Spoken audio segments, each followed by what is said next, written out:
Thank you for joining us for Sermons on Demand from Friendship Grace Brethren Church. We provide these videos as a way to share the pulpit messages and teachings offered at Friendship Grace Brethren Church. If you find these videos a helpful resource, please drop us a note at info@friendshipgracebrethren.com. Now open your Bibles and get ready to dig into the Word of God. In Joel chapter 3, we left off at the end of verse 3, and we're going to then logically pick up in verse 4 of Joel chapter 3. You like how I did that? Pretty sophisticated, isn't it? Logically? I don't know much about logic.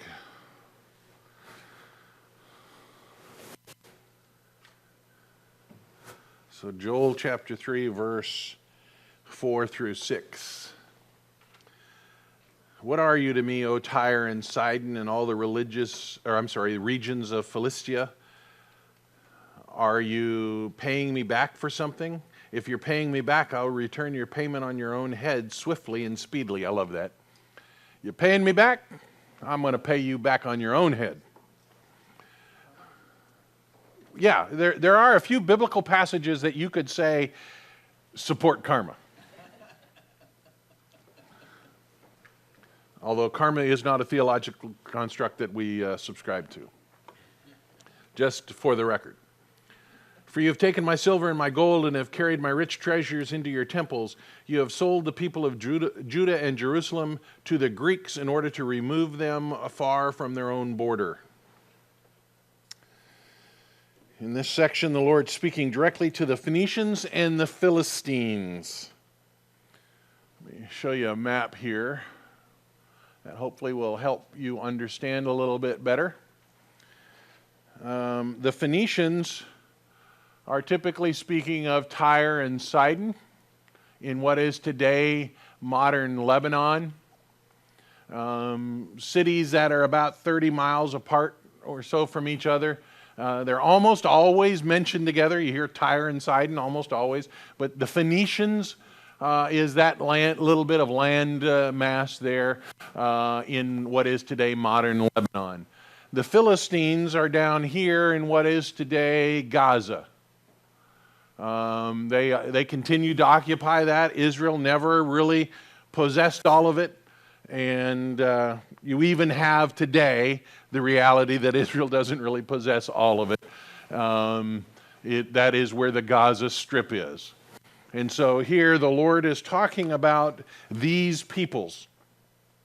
Tyre and Sidon represent the Phoenicians and the Philistines in what is today Gaza. God announces that he'll repay them for their abuse of the people of Israel and Judah. You know, David and Solomon fought against the Philistines down here all the time. They never quite got possession of that. They never conquered the Philistines. It was always a problem for Israel, and it continues to be a problem to this day. And God says, "Look, I'm going to punish you." They didn't treat the Israelites properly, either the tribes to the north or the tribes to the south. You may have seen in the text a reference to Greeks. A lot of readers of the New Testament will look at that and go, well, see, clearly the Bible's wrong. Because the Greeks weren't around at this point. Would they have been translating this from the Septuagint? No. The English translations are using a more familiar term for the Hebrew word that's there. The Hebrew word that there is essentially a reference to the Javanites. The Javanites are the ancestors of the Greeks, but not the Greeks. By the way, Phoenicians and Philistines come from the same group.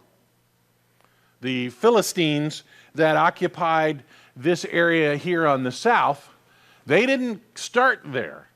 They actually came from the Greek islands.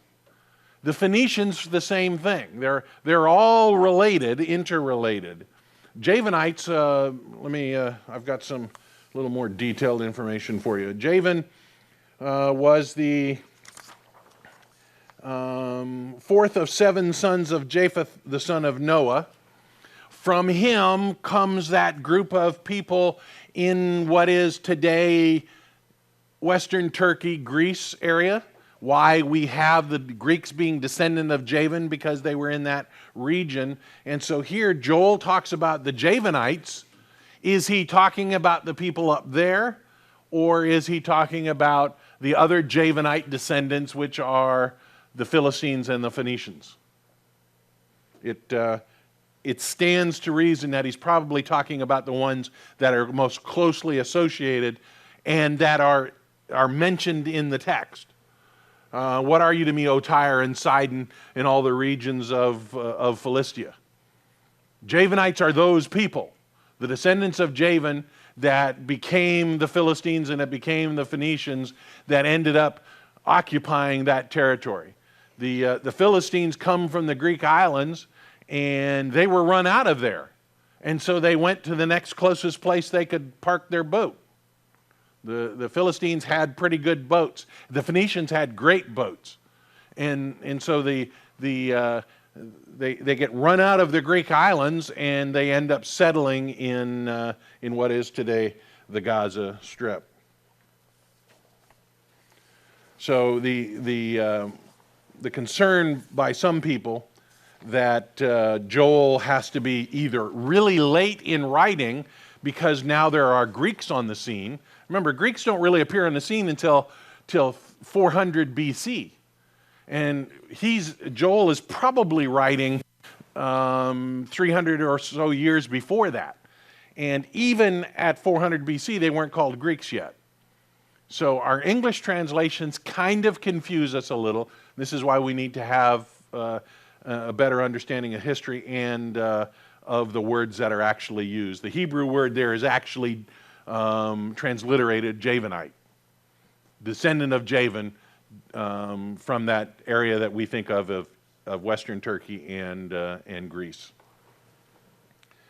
The first Greeks known to the Jews were the Ionians, and they're probably not the ones in view here. All over.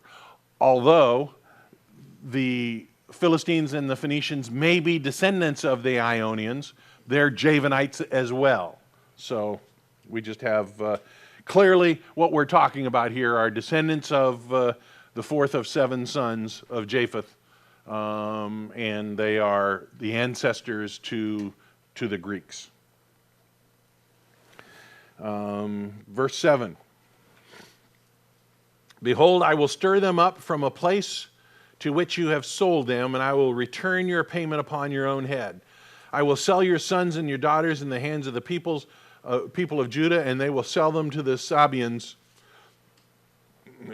to a nation far away, for the Lord has spoken. In these verses, the Lord articulates that it would be just and appropriate for him to execute divine judgment on the nations for the things that they had done to the Jews. It would be perfectly proper for God to execute the Phoenicians and the Philistines because of the way they treated the Jews. The tables should be turned, and Israel will be the slave traders of the enemies of the Lord. Israel had been taken into captivity and made slaves, and now the prediction is coming where Israel becomes the slave owners and the slave traders, and they entangle the rest. Not just trade the children of Phoenicians and Philistines, but trade them to a nation far away.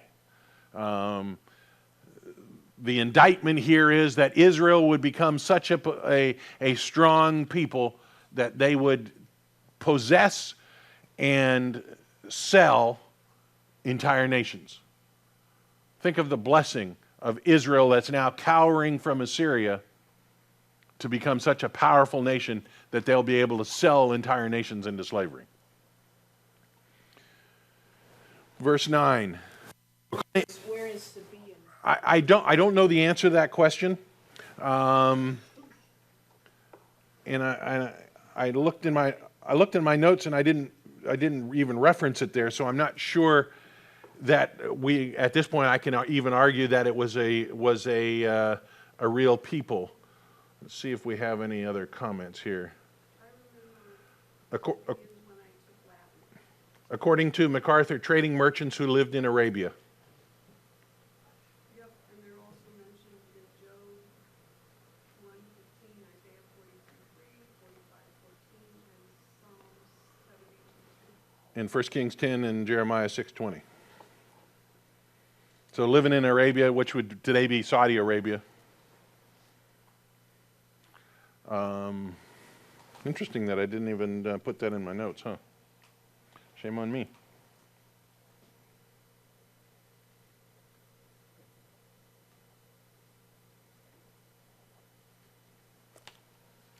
Verse 9. Proclaim this among the nations, consecrate for war, stir up the mighty men, let all the men of war draw near, let them come up. Beat your plowshares into swords and your pruning hooks into spears. Let the weak say, I'm a warrior. Hasten and come, and all the surrounding nations, and gather yourselves there. Bring down your warriors, O Lord.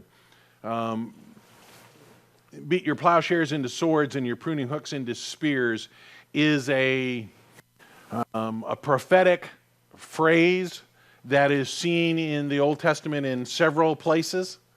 A former professor of mine went on to teach at Duke for a number of years, wrote a book on that, on that phraseology and what it really means. By the way, did you know Don Ogden died yesterday? Yeah. Sorry. Just popped into my head. Yeah. 4 o'clock yesterday morning. No, not Dave Ogden. Don Ogden. Prof. Ogden?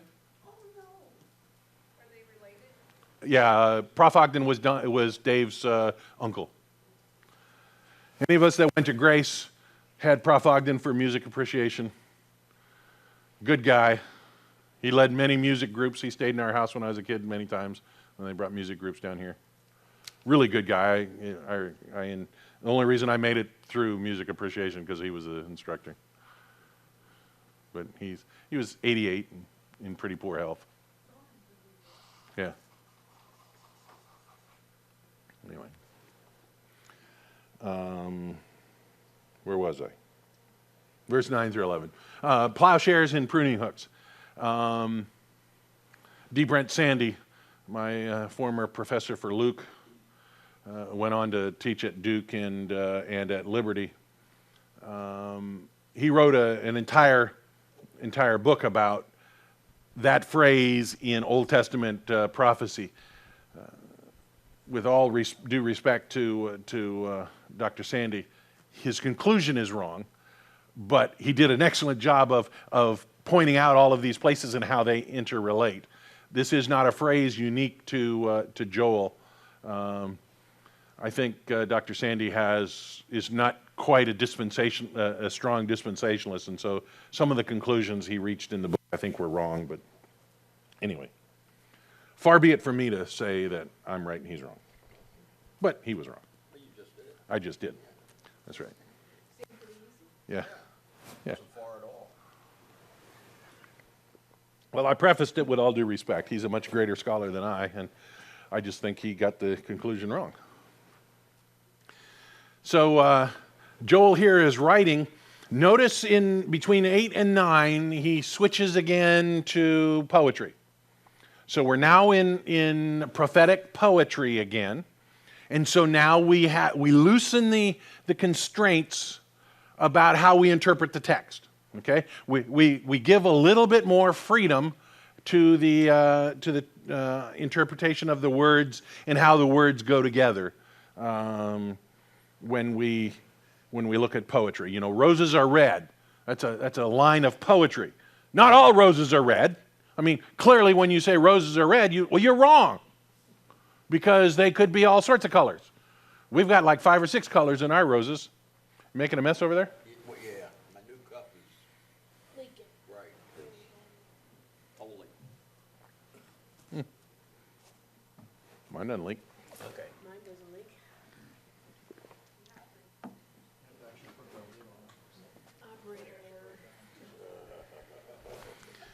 So when we get back into this prophetic poetry, which is a genre all its own, we loosen the strings just a little bit on how we interpret the text. Okay, so the rest of the book, starting with verse 9 of chapter 3, is all prophetic poetry. We have that section that we just completed in chapter 3, which actually begins in chapter 2, verse 30. And then the first 8 verses of chapter 3, that's all prose.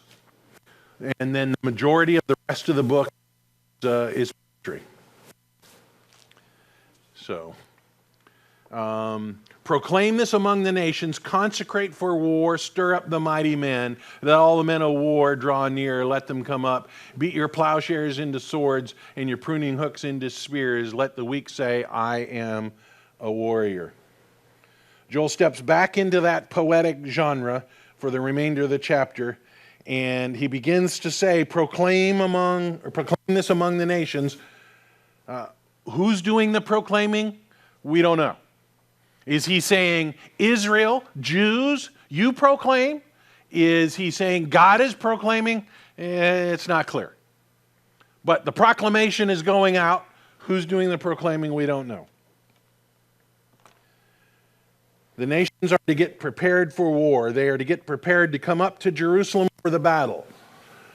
God uses language which Joel recorded, which is the exact opposite of language used by Isaiah in Isaiah 2:4 and Micah in Micah 4:3.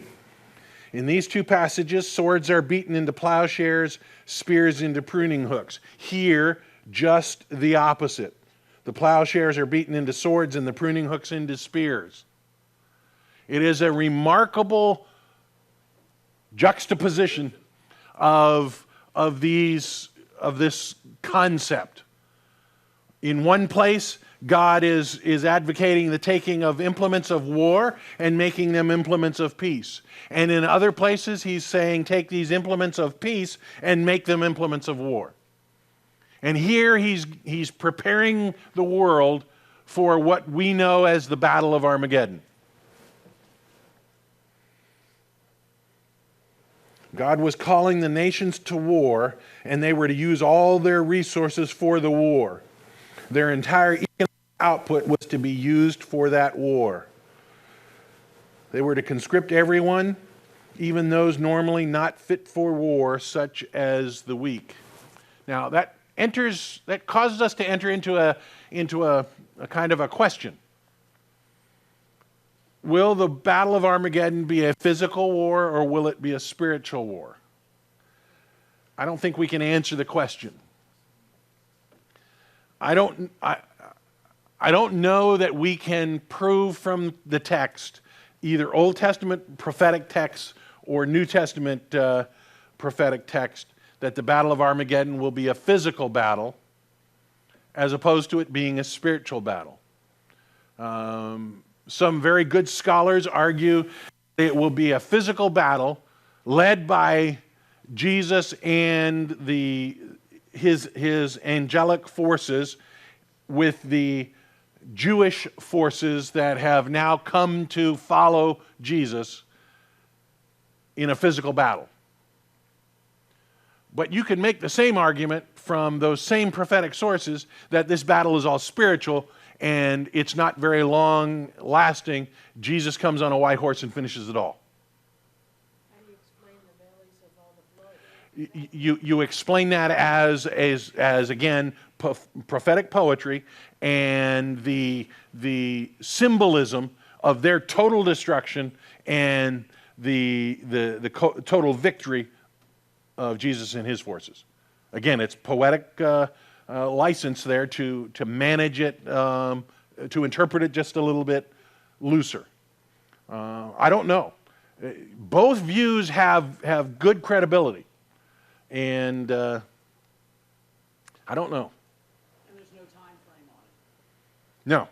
No, we don't know how long it lasts. We know that it's the end of the tribulation and before the beginning of the millennial kingdom. But does it take a few minutes as Jesus flies in on his white horse, or Does it take days, weeks, months, years? We don't know. We don't have enough detail. If it's spiritual in nature only, I would think it's relatively quick. If it is physical, I think it's going to take a lot longer. And I realize this is conjecture and fiction, but I loved the picture in the Tim LaHaye books of Jesus quoting scripture and the enemy falling down dead. Right. And that wouldn't take long. No. No, if it's spiritual, it happens relatively quick. And you can find credible scholars on both sides of the argument. I just don't know which way to go on this, whether or not this is a spiritual deal or a physical deal.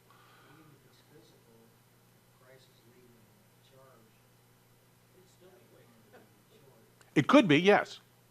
I mean, he wouldn't even have to come on a white horse, right? He could just go, poof, you're done. But the picture is he comes on a white horse. The amount of information we have on yet prophetic things, yet future things for us, is limited. And how we interpret it, particularly in light of statements like this, when I read Joel or some of the other minor prophets, I think this is going to be a physical battle. But then when we read Revelation, it seems like it's less physical.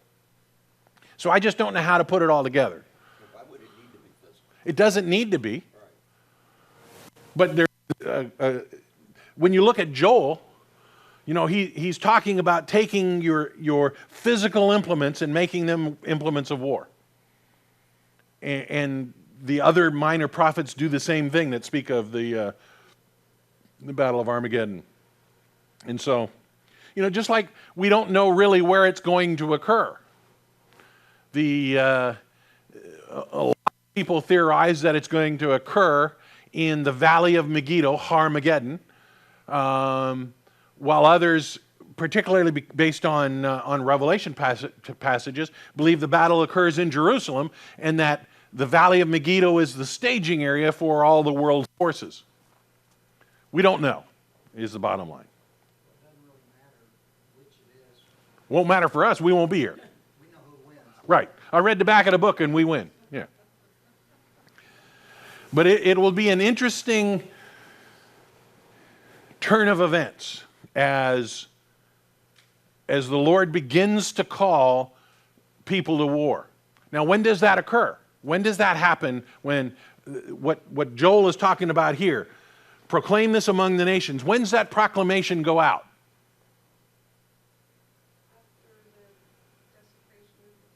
Probably. Yeah. Because the first half of the tribulation is not real bad. The second half is termed the Great Tribulation. It gets really, really bad. And it's all about preparing the Jews for the return of Jesus, and at the same time, preparing the world to go to battle. And so the Antichrist, after the desecration of the temple in midpoint, 3.5 years, after the peace treaty with Israel is broken, we have this period of 3.5 years where it gets progressively worse. And millions of people die as things get worse and worse and worse around the world. And that's when these proclamations are going forth. You nations of the earth, you get ready to do battle. You do what you got to do to get ready to do battle. Because the Creator Sustainer is about to come and kick your arse. What? That's exactly what the verbiage is telling us. That get ready because He's coming. And there's nothing you can do about it. Verse 12. Let the nations stir themselves up and come into the valley of Jehoshaphat. Remember where that is? That's the valley of Megiddo, Armageddon. For there I will sit to judge all the surrounding nations. Put in the sickle, for the harvest is ripe. Go in, tread, for the winepress is full. The vats overflow, for their evil is great. The Lord repeats the call for the war of surrounding nations, and he calls them all to gather together at Megiddo, at Armageddon, and there he'll sit in judgment. The verbiage of verse 13 seems to indicate that the battle actually will be fought by the spiritual forces of God and not the physical Jews. It's believed by most scholars that what is in view here is the Battle of Armageddon and not the judgment of the nations mentioned in Matthew 25. There's some conflicting understanding of what Jesus was talking about in Matthew 25. That's a great prophetic passage by Jesus in Matthew 25, and how it correlates to what happens at the end of the tribulation. They are different events. And the grammar of verses 12 and 13, particularly verse 13, would seem to indicate that this is not a physical thing. Now, that's not a conclusive thing. That's just an impression you get when you read it in the original, that we're not talking about a physical battle, we're talking about a spiritual battle. When I wrote this material, I looked at that for quite a while. I'm not certain that that's a valid argument, but it's one that many scholars make, so I included it there for you. I'm just not certain that it's real, because I can't figure out if it's a physical or a spiritual battle. Verse 14. Multitudes, multitudes in the valley of decision, for the day of the Lord is near in the valley of decision. The sun and the moon are darkened, the stars withdraw their shining. The Lord roars from Zion and utters his voice from Jerusalem, and the heavens and the earth quake. But the Lord is a refuge to his people, a stronghold to the people of Israel. Jesus and his forces, the angels, descend on the valley of decision, which we should equate with the valley of Jehoshaphat, the Jezreel Valley, Armageddon. What had been a warning sign previously now signals the end. It's about to happen, is what's going on. The sun, moon, and the stars become dark, and judgment comes. Now, have you ever been in a completely, totally pitch black room? I mean, where you can't see anything. You can put your hand in front of your face and you can't tell it's there. I mean, completely black. It is a weird feeling. Now, that's what we're talking about when the sun, the moon, and the stars stop shining. Unless we have some kind of artificial light, when the sun and the moon stop shining, there is no light. Well, if those things are actually working, okay, but who's to say, When the sun goes away, it gets pretty dark. I mean, right now, during the day, we're having storms, and I'll be sitting in the study, and my back to the patio door, and it must be getting ready to rain because it's really dark. I got to turn my light on. Now, think about how much light is still there, even though it's just cloudy. Think when the sun goes away, how dark that is. Now, if this is a physical battle, yeah, clearly, he doesn't need night vision. So all of a sudden, not like he actually needed to have some help in order to change who was going to win, but all of a sudden, the forces of the Antichrist have gone from what looks like a position of strength to, we got nothing. That's what is being predicted here.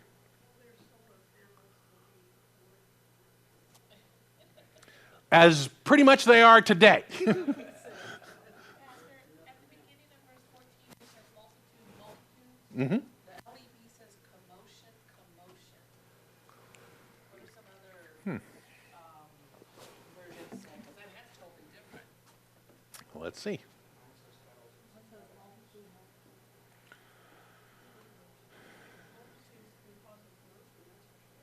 Yeah, New American Standard is multitudes, multitudes.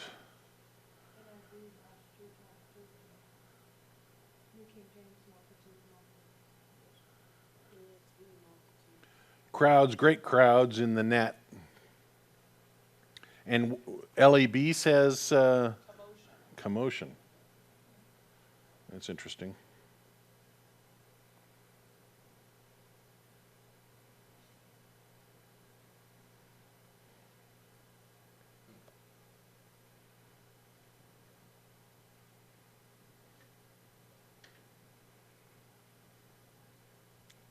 I don't know. They don't even have a note there. Why would they use a word commotion? Net doesn't have a note either. What if you got multitudes, you got the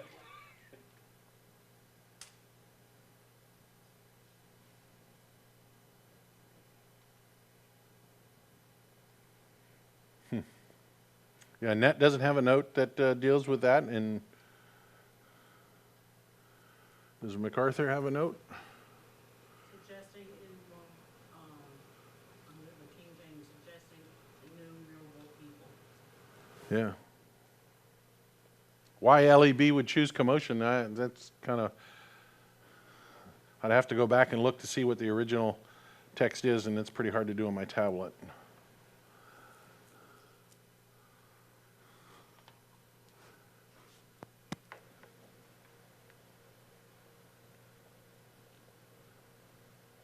I have a note now to look that up. We know from the prophecy of Amos chapter 1 verse 2 that the Lord will emerge from Jerusalem with thunderous battle cry which results in cosmic disorder. I've sat and tried to envision that. He's the creator sustainer of the universe. Colossians 1:16, 17 tells us that he continues to maintain everything.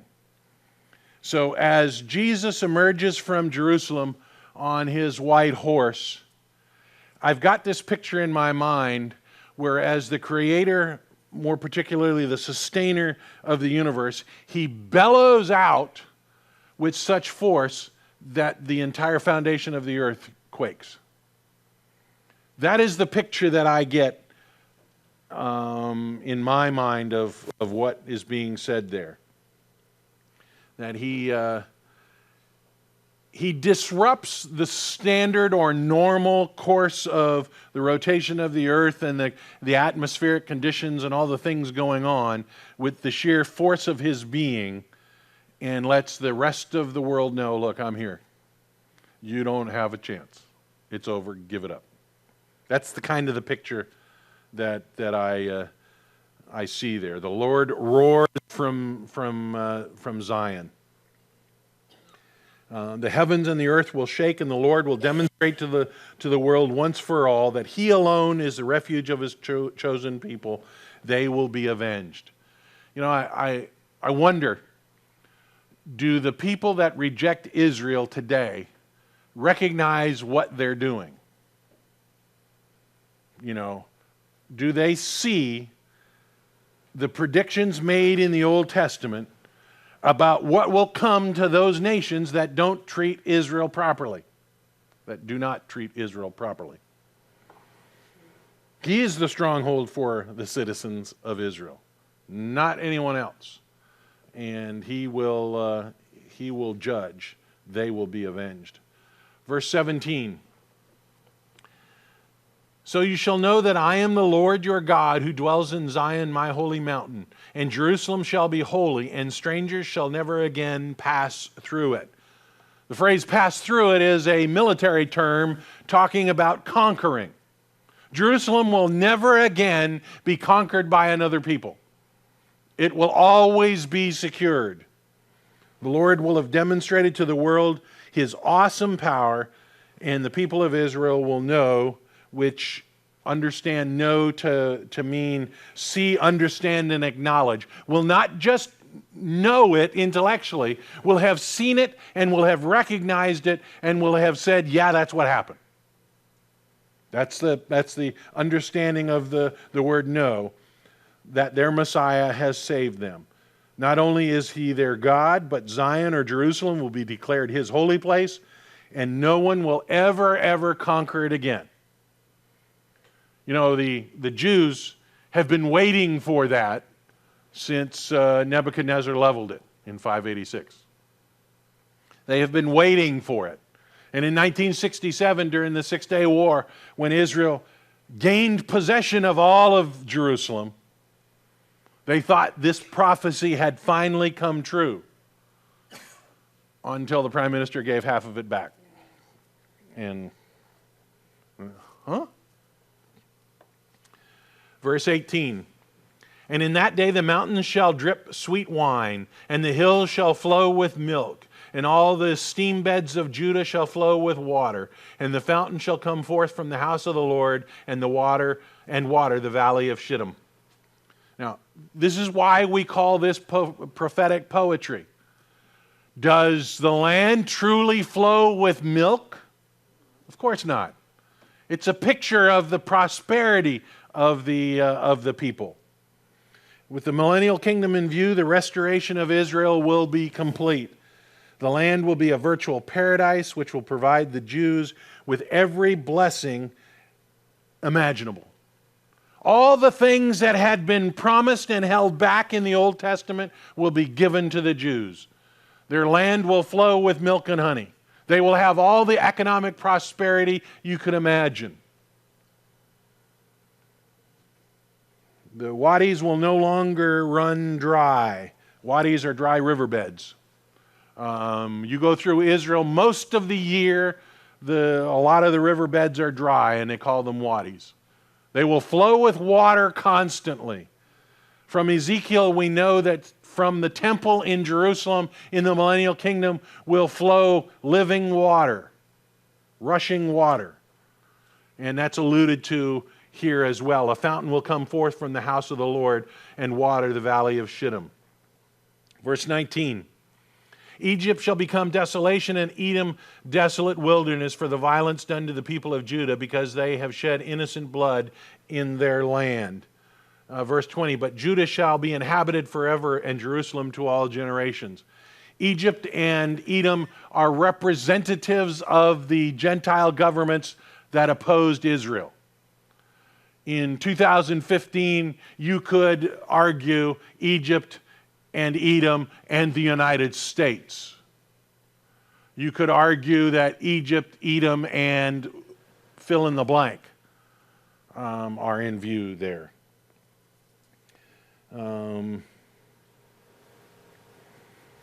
Verse 21. I will avenge their blood, blood I have not avenged, for the Lord dwells in Zion. The book closes with an interpretive challenge. We don't know what's really being said here. I quoted for you in the text from the Bible Knowledge Commentary. This verse has posed problems for interpreters. The NIV suggests that the first part of the verse is a declaration that Judah will be forgiven. I will pardon. Against this is the fact the sin of blood guilt on the part of Judah is not mentioned elsewhere in the book of Joel. A better reading is that of the New American Standard Bible, which follows the Septuagint, which relates the passage to the judgment on the nations, as seen in verse 19, by portraying the Lord as the avenger of Judah's blood. I will avenge their blood. Another option is to translate, and I shall leave their bloodshed, the Judean bloodshed by the nations, go unpunished. When you look at various English translations, they're all over the place. ESV, I will avenge their blood, blood I have not avenged. And Holman Christian Standard, I will pardon their blood guilt, kind of the opposite. King James, for I will cleanse their blood that I have not cleansed. LEB, I will cleanse their blood guilt that I did not cleanse. The Living Bible, for I will avenge their blood of my people. I will not clear their oppressors of the guilt. The Message, the sins I haven't already forgiven, I'll forgive. That, I think, is a very bad theological statement. Which one was that? The Message, the sins I haven't already forgiven, I will forgive. Net, I will avenge their blood, which I had not previously acquitted. That Message is very much in line with New King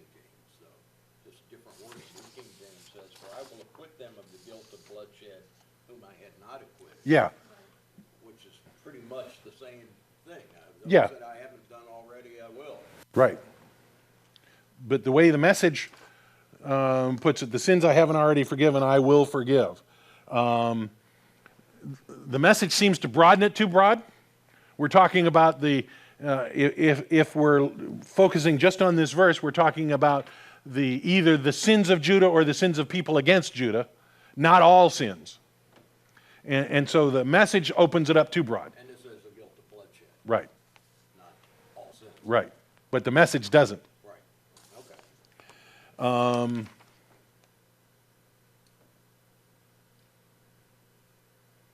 The YLT, I forget what that is. And I've declared their blood innocent that I did not declare innocent. And so we have different ways of viewing that. I think what's being said here is that God will avenge the blood shed by the enemies of Israel. In other words, those that have attacked Israel will be dealt with. That's in keeping with the context of what we've read. That's how it all shakes out. So it seems to me that's probably the best way to interpret it in keeping with the context. Seems to be the best way to view that. The book ends with the confirmation that God is with his people in Zion. This, above all else, will ensure the future of Israel. The future for Israel in the millennial kingdom is a great future.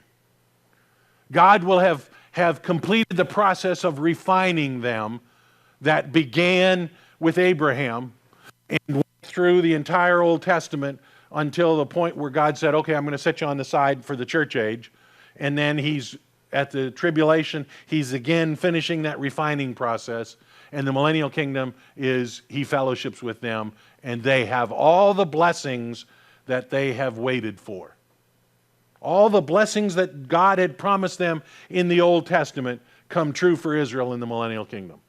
And that's where Joel ends the book, with Jesus on the throne, with Israel, the star of the universe, and receiving the blessings that God had promised. Questions on the book of Joel? Lord willing, we'll pick up next week then in the book of Amos. No Andy. Just Amos.